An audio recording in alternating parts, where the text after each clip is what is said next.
Hey guys, I'm back. It's Tia, and just wanted to give you guys an update. Today is January 15th, and I just came back from my second surgery, and it seems like, from what I hear, everything went well. This time I had to be in the hospital, so we actually went to New York Presbyterian up in Bronxville because it's, close to our house, and I was there literally all day. CJ was with me all day. He's in the shower right now. So it's been a long day.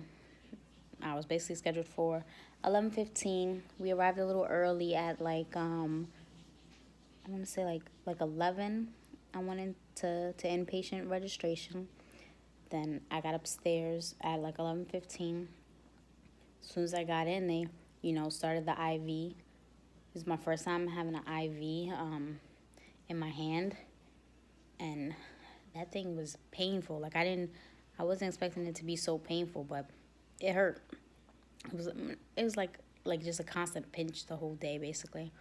And then poor CJ, he was so tired, and I was telling him to get on the hospital bed with me, but he didn't want to because he knew as soon as he did that they was gonna come, but they didn't. They actually didn't bring me back until about like 2. So I was just sitting in the room. Luckily, they had TV, so we was watching SVU, and um, so 2 o'clock they transported me down to the OR recovery area, and there I waited for a little bit longer, and my doctor came to speak to me, explained a little more about the procedure. The resident there came to speak to me. The anesthesiologist came and spoke to me, so it was all good. Then waited a little bit more. Then they finally took me. One of the nurses, took me to go use the bathroom and clear out my bladder one more time before I actually got in the chair, or in the OR rather. And I was starving because I couldn't eat anything since last night, midnight. I couldn't eat or drink anything, so my mouth was mad dry. I was hungry. By this time, it's like gotta be like 3, 4 o'clock. I don't really know because I didn't get to look at the time. So bring me in. You put me on the table. The anesthesiologist just immediately puts, he starts his thing, and the next thing I know, I wake up and I'm in the recovery section. And I was like, oh, well, that was quick. And this time I felt a little more drowsy than the first time.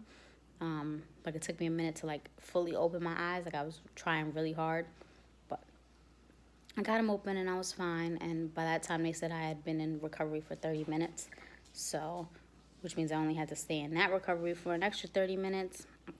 They gave me like an ice pack and everything to help with any pain, but I actually wasn't in pain. From what I understand, it was the same procedure as the last one, but a different tool was involved. So did that. Then they brought me back upstairs, and then CJ was able to sit with me again. I had to stay there for another hour, and before they could release me, they basically just needed me to give them some urine or make sure I can urinate without any problems. So they gave me, like I said, at this point I'm starving. They gave me a bunch of the little water bottles. I had like 3 of them. I had like 4 little packs of crackers, like the 2 packs, and graham crackers and regular saltines, and I killed those because I was so hungry. But my mouth was so dry. I don't know if that was a side effect of the anesthesia or like what. So yeah. So they did that, and they're like, you're feeling so good. They're like, you're great. They're like, okay. So hour passed, and like, you're good to go. So we literally just left at like, I want to say, like at 6 o'clock we left the hospital. So we was there basically from 11 to 6. It was a whole day, like, and neither one of us ate. We took like little cat naps, like while I was waiting to be brought down to the OR. Took a little cat nap. CJ took a little cat nap. He looked so uncomfortable in that chair, but he's so sweet. He wasn't leaving the hospital until I was out. He's the best. I love you, babe. But yeah, so I'm feeling good, and we just got back to the house. I I was hungry, he was hungry, so we got some Five Guys. We already finished our burgers. We got some fries left over because, you know, they be giving you like a pound of fries. But I'm not complaining because I love french fries, so I'll probably have some more in the morning or something.